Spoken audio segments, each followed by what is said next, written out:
Now may I request the Chief of Air Staff to address this gathering. So very warm welcome to all of you and very good afternoon. This is a customary meeting that we have every Air Force Day.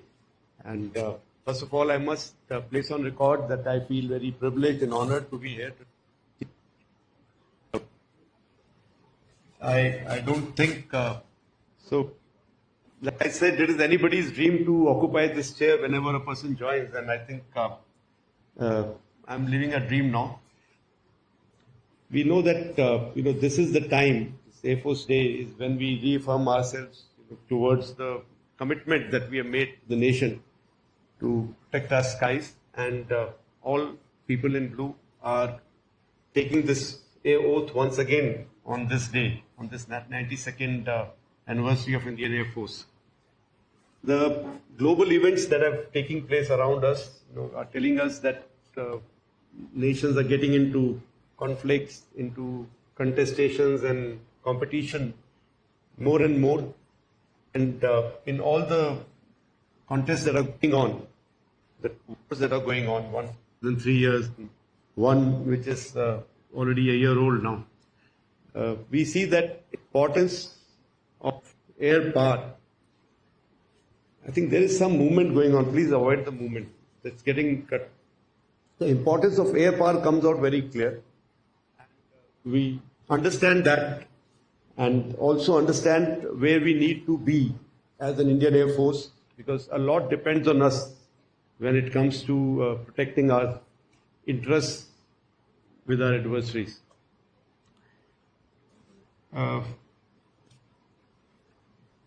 We have been doing things in terms of maintaining our aircraft. We have issues of supply chain breaking down because of these wars. We have components which come from these regions. So maintaining those equipment, maintaining that is a challenge which is being handled very well. We've been able to continue to fly the way we want to, even in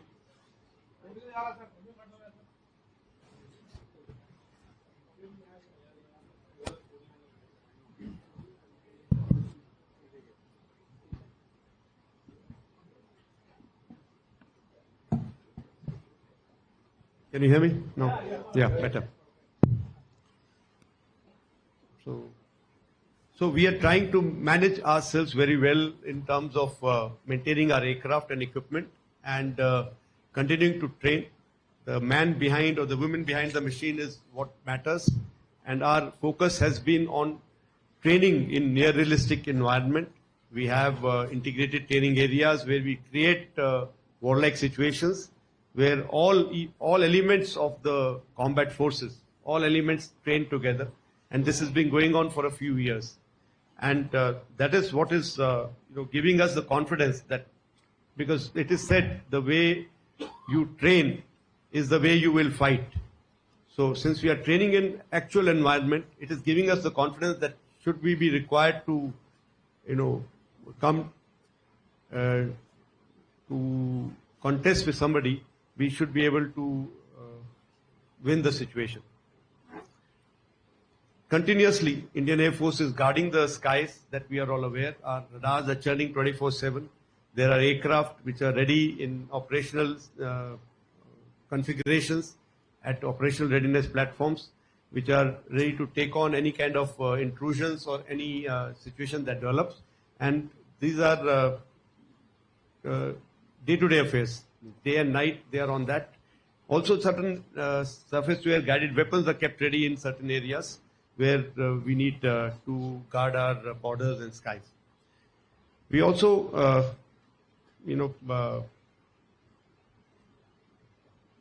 like RM had said in the last Tarang Shakti speech, he had said that the more we sweat in peace, the less we bleed in war. So that focus has been on. So the training has been given due importance. Training has been given more push. And like I said, it is practical training that we are embarking on.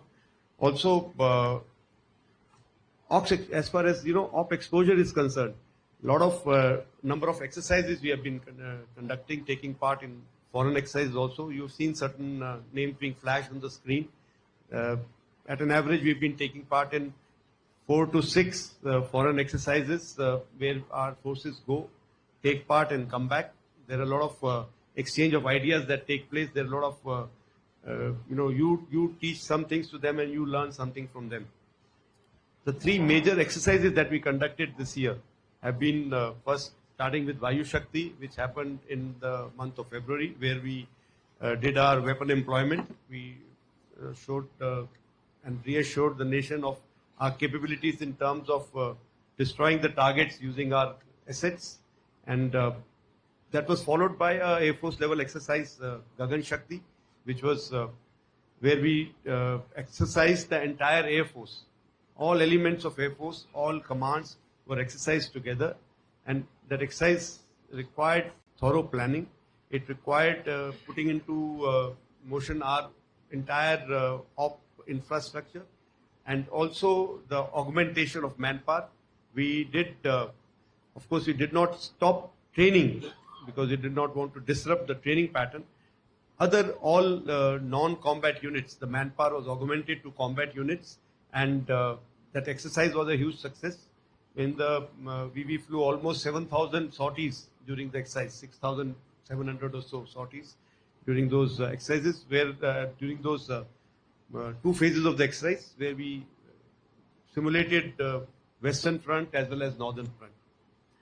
That exercise also involved a lot of coordination with the other services, where all joint structures were put in place.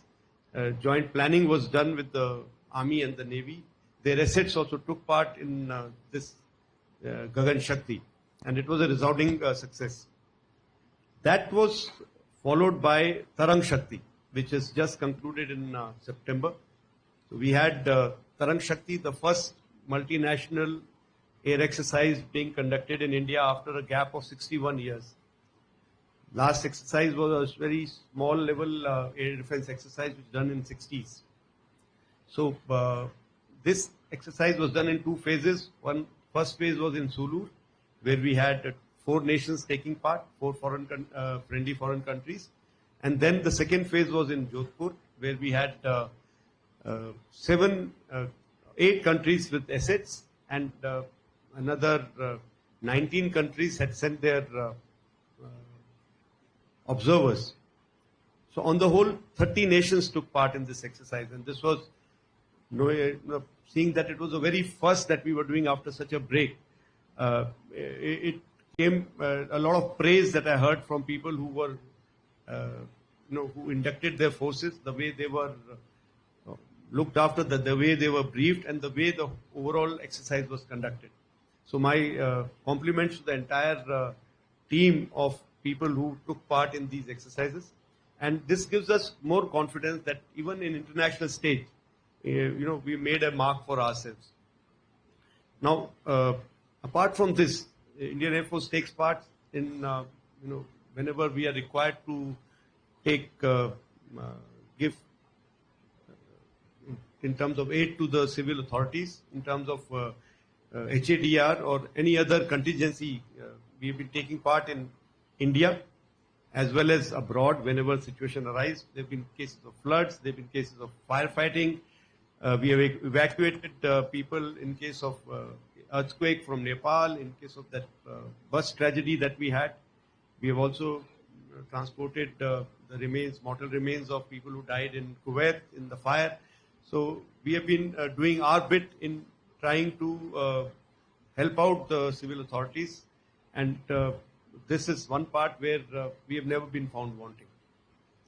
So as we progress, our endeavor is to now focus on not only just maintaining our systems that are there, but also to live up to our motto, which you read there, which is Saksham, Sashakt or Atmanirbhar. So our motto remains to keep progressing, becoming more and more potent, and also more and more self-reliant. In that, we are giving preference to all the indigenous equipment. We are inducting LCAs. The Tejas aircraft orders of 83 are already pending, which should be starting any time. It's already overdue. 97 more are in the pipeline. So that will make more than 200 LCAs that we will have, Tejas Mark 1 and 1A. Also, we have plans of Tejas Mark 2, which is in the R&D stage, and AMCA, the project has been cleared. So 6 to 7 SCON each of these is what Air Force plans to induct. As far as other weapon systems are concerned, indigenous Astra, we are already buying Astra Mark 1, and whenever Astra Mark 2 and 3 are ready, we are looking forward to that. And this is air-to-air missile. Large number of air-to ground weapons, long-range ones, are in the pipeline, which are in the R&D or a production stage, which we have already either committed ourselves to or ordered already. SAGW, that is surface-to-air guided weapons. We have the long-range Kusha being developed. We have the MR SAM, which is already operationalized. We have 10 FUs of that. Akash, we have already bought in large number, and Akash next generation, that is with a better missile system, is already under R&D, and we are supporting that. So, on the whole, Indian Air Force is has got a vision of reaching 2047 with an aim that by 2047 we should have the entire inventory being either produced in India or developed and produced in India. Of course, developed and produced in India becomes even better. However, in case there is a requirement to go for some systems ab initio from outside, at least they should be produced in India so that we have our own system in place for their maintenance, for their upkeep. So this is how we are progressing forward. As far as manpower is concerned, the general training I already talked about. The welfare is being looked after the way it is supposed to be. We have just gone through induction of Agniveer last 3 years. The first batch of Agniveer Vayu, which was inducted, has got trained. The second stage also. Their progress has been very good. You saw the display of Agniveer Vayu women drill team in the video. I've been meeting them. I've been discussing with them their living conditions and their motivation levels. I find them highly motivated, and I'm sure in days to come these people will make the Air Force proud in terms of their energy level, in terms of their training. They are young minds, they're easy to train, easy to adapt to, and we will go along with the policy that the government has made for the Indian Armed Forces. So that's all I have to say. Anything else we will discuss during the question and answer.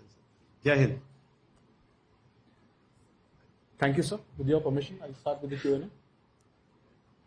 Ladies and gentlemen, we'll take questions in batches of 3. We'll start with the agencies first.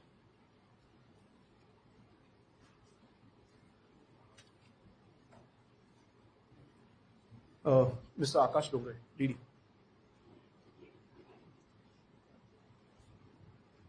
Hi, sir. I'm Akshay Dongre from DD News. First of all, congratulations for assuming the charge. Sir, my question is, under your leadership, what is going to be your vision and priority for the Indian Air Force? Certainly, you have mentioned that the Air Force, around the world, we are seeing challenging and interesting times for the Air Force. So, what is going to be your priority and vision?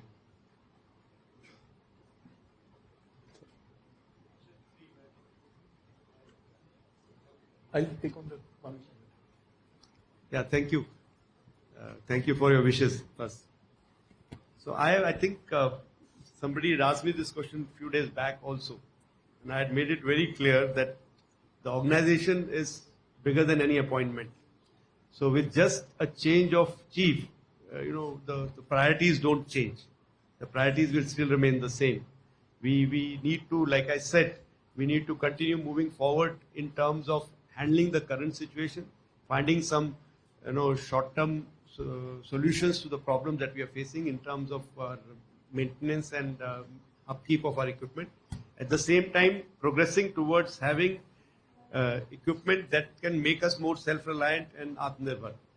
So that remains our priority as far as our equipment and weapon systems are concerned, and also focusing on individuals, focusing on putting the best person at the right job. is something that we need to focus on in terms of extracting the best out of the equipment that we buy or the weapon system that we have. So for that, identifying the individuals and training them well is something that we are looking at and we are progressing towards. Thank you. Mr. Ajit. Morning. This is Ajit Dubey from ANI, sir. Sir, you listed a long list of indigenous equipment that the Indian Air Force is buying, the LCAs, Mark IIs, MK, Kusha, Akash, MRSAM. Sir, can you give us an estimate that what would be the worth of the indigenous equipment that the Air Force would be procuring in next, say, 5 years? And sir, along with this, how do you see indigenization helping the Indian Air Force armed forces prepare for a situation like where we are seeing that in conflicts people are firing 200, 300 ballistic missiles in one night at the adversary. So how do you think indigenization is going to help with that, sir? Thank you very much.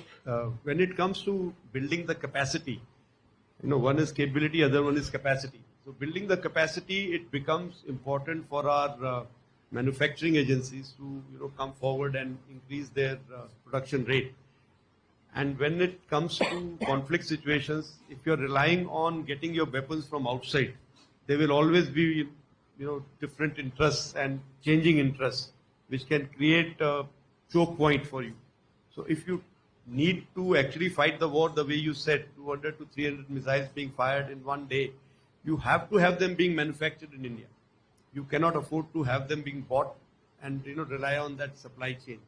So from that point of view, it is imperative that we have these things being produced in India, and under some kind of confidence we should have that when we have to, because we can't be stocking up everything forever. These things will have life. You keep stocking up, then we'll have wastage. So you need to stock up for an immediate reaction and have a system in place where by the time you consume that stock, the industry is now producing at a rate which can continue giving you that weapon. As far as the next 5 years, what kind of expenditure we are looking at, I think Deputy Chief can answer that better.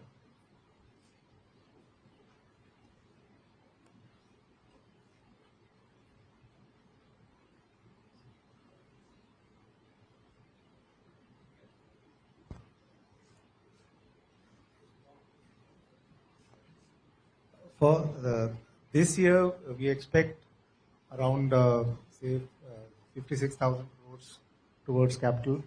And allocation for the future years cannot be really forecast.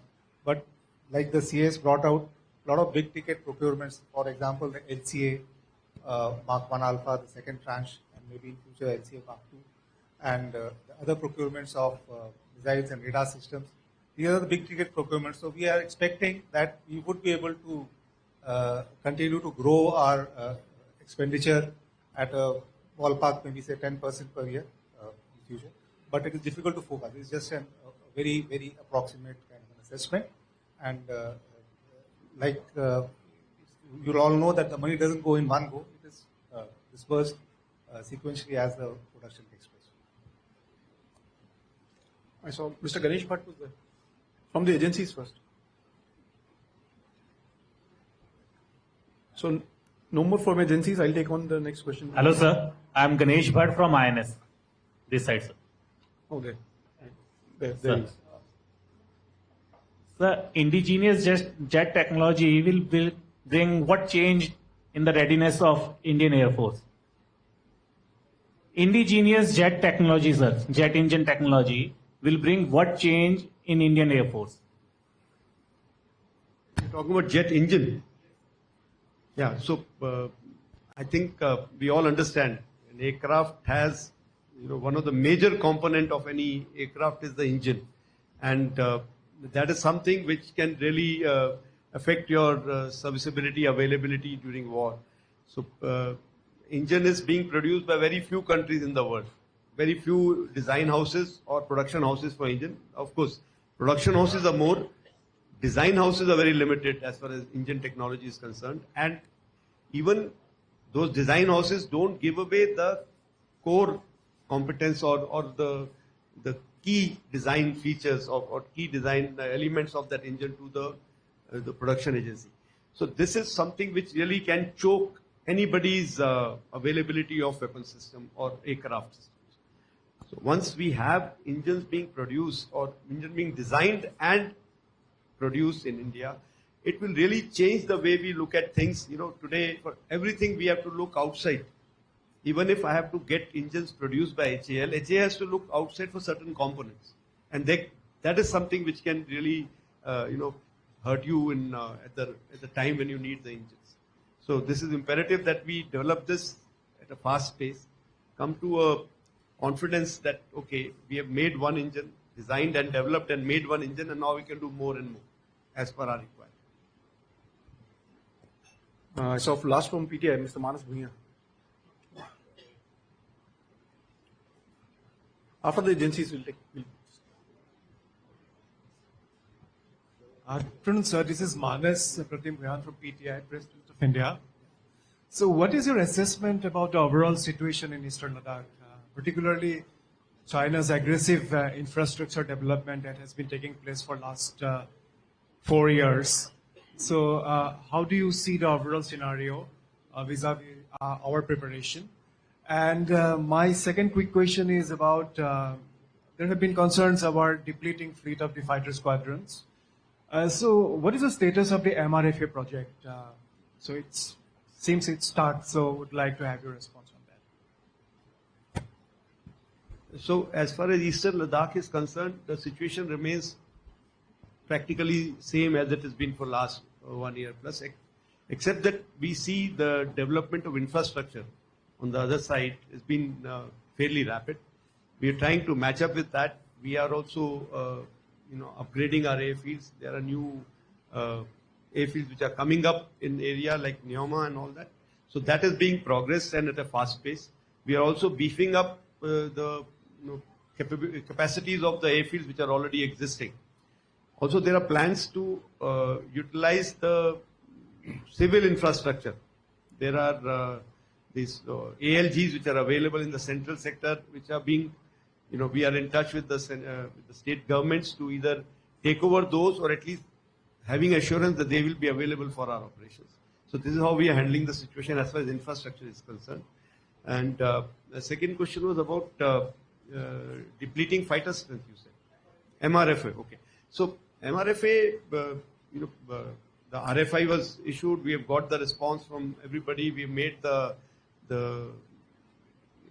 requirements very clear. Now we are waiting for the response from the decision to be taken as to what route we will follow. At the moment, we are going to follow the DAP 2020 route, where the RFP will be issued, and hopefully we'll get the response fast and we'll go ahead with this aircraft.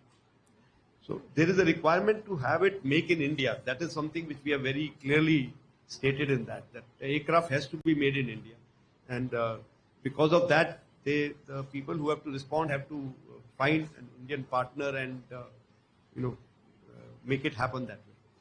That is where we are. Thanks. I saw Shivani.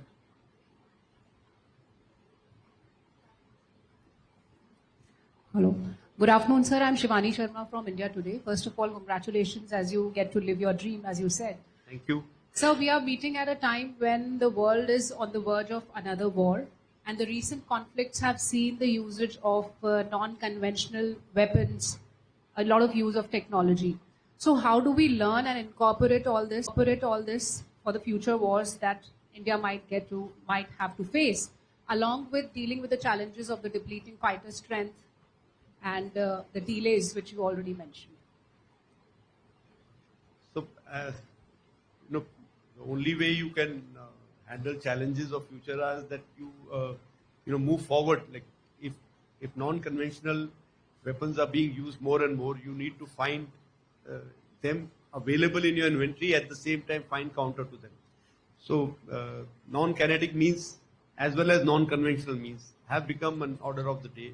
So we are fully aware of that, and because of that we have been having competitions like Meher Baba competitions, where we develop in-house capability of drones we've been developing and buying counter drone systems for the drone threat.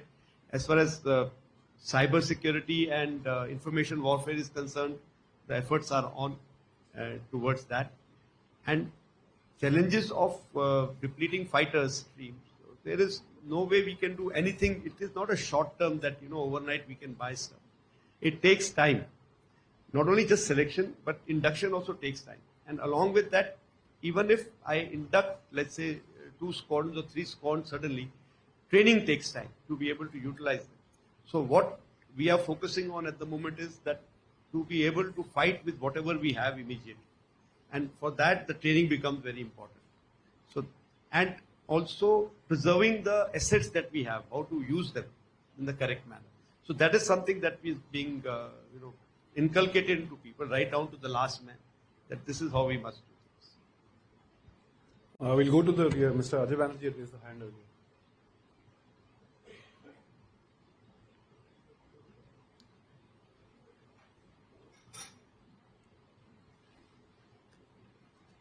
Sir, good afternoon. Sir, 12 o'clock to you. Sir, you have mentioned a long list of indigenous fighters to be made, the LCA Mark 1A, LCA Mark 2, the AMCA.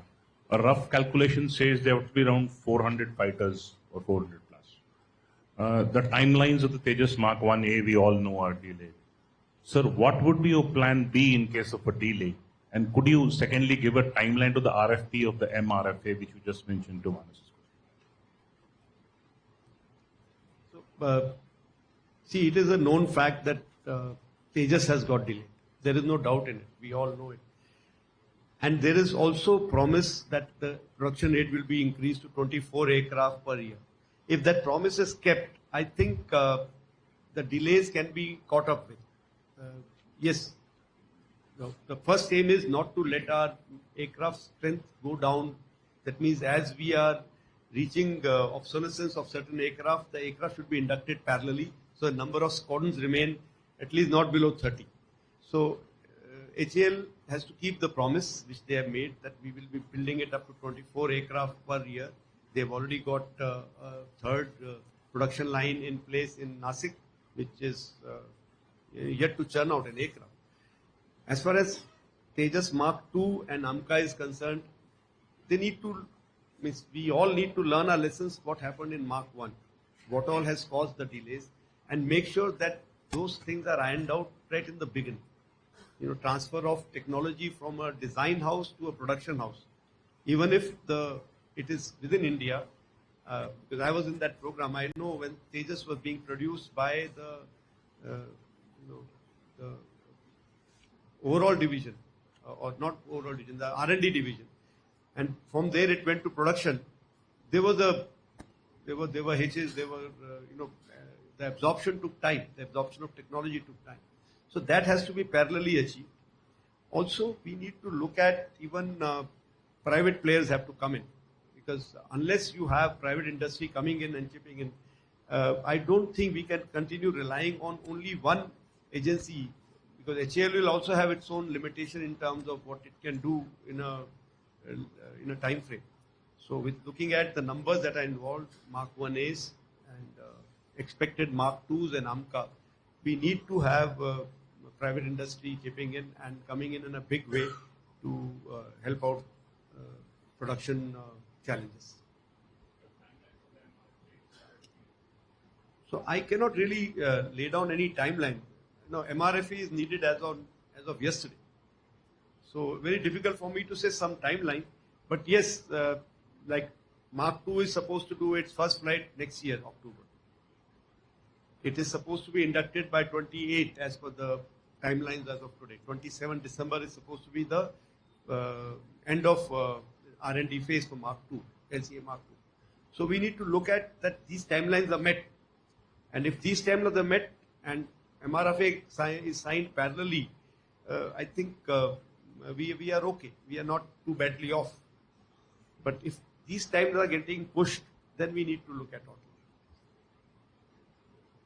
all. Mr. Manish.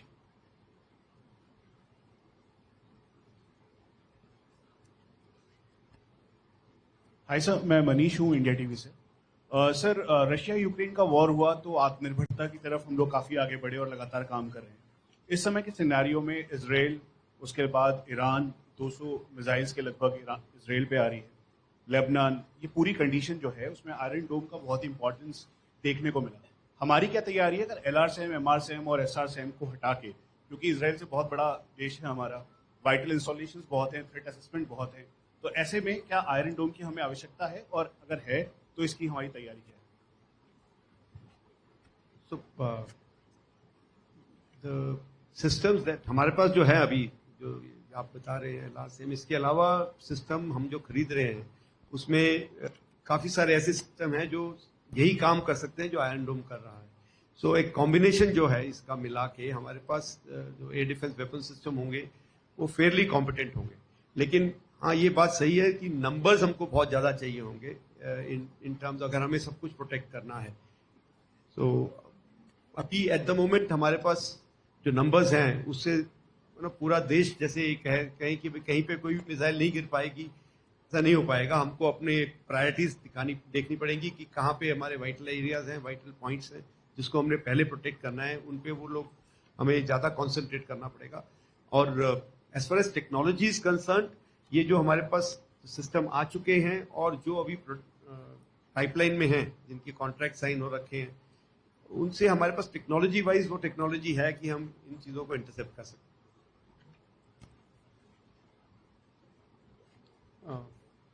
I'll take it in the sequence. So Snehesh had raised his hand.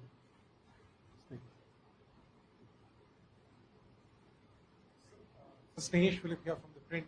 So you had mentioned about the MRFA. This RFI came out much earlier, way back then, and the replies up. So when you say that a decision has to be taken on under which process it would be procured from, what decision is that, sir? And would it involve fresh trials and that we saw with the MMRCA thing? And do you have a preference for a particular? Are you looking at a G2G1 for a deal? Since we already operate the Rafales, the Navy is also ordering the Rafales. Are you looking at a more direct deal rather than going through this torturous, long-circuited route, sir? So there are no preferences that we have. We have got a certain requirement. Certain PORs have been there. Those have to be met. We know our requirement, what kind of a aircraft we need immediately. And yes, we cannot say that, I can only have one type of aircraft or one particular this thing. It is always advantageous to have lesser types of aircraft because you're that much more support you can, go from one area to another, one base to another base. But there are no particular preferences that we have. We don't even have a preference for a particular process. The requirement is that whatever decisions we take, it should happen quickly and we should be able to induct the aircraft as fast as possible. But at the same time, the aircraft should be made in India at least, so that we have the future secure. That is the only requirement, that it should be a made in India aircraft. You can pass the mic to Ms. Anjana. First of all, sir, congratulations. Sir, I have two questions. पहला सवाल है sir हमारा, space based battle management system जो air force का था, अभी ये programme किस स्टेज पर है, इसके बारे में सर थोड़ी सी डिटेल। और जिस तरह से सर इजराइल और लेबनान का जो युद्ध हो रहा है उसमें हमने देखा कि मिसाइल अटैक जो है वो बहुत इम्पोर्टेंट रोल प्ले कर रहा है, तो ऐसे में हमारी मिसाइल्स को लेकर क्या तैयारियां हैं, एयरफोर्स की क्या तैयारी? So as far as space based systems are concerned, हमारी ये शुरू से वो हम ये कहते रहे हैं कि वायु और स्पेस, अंतरिक्ष और वायु के बीच में एक कंटिन्यूस वो है, it's a continuum, air and space is a continuum. तो हमारे को जो रिक्वायरमेंट है एट द मोमेंट, जो हमारी स्पेस बेस्ड चीज़ों की रिक्वायरमेंट है, वो प्रोग्राम SPS3 प्रोग्राम अभी चल रहा है, जिसके अंतर्गत हमारे नंबर ऑफ सैटेलाइट्स जो लॉन्च होंगे वो भी उस काम में हम लोग इसरो के साथ और स्पेस एजेंसी के साथ बातचीत और सहयोग कर रहे हैं। और कुछ डेफ स्पेस चैलेंजेस जो अराउंड 75-80 चैलेंजेस में से 25 चैलेंजेस भारतीय वायुसेना के थे, उसमें से 10 के और Asian times. My question is very straightforward. So you have been saying that if today, let's say, we assume that MRFA are signed, the deal is signed, we'll get it in another 6 or 7 years. So the question is, why do you need MRFA if you're going to get LCA Mark II then? So what is your raison d'etre for that? And secondly, if you look at the Western countries, One question. So everybody One has asked to, at least, please. So if you look at the Western countries, they give very alarming reports about the military growth of China. But Indian officials have always been so confident, that we can take on the challenge. So could you tell us that what is the origin, or where does this confidence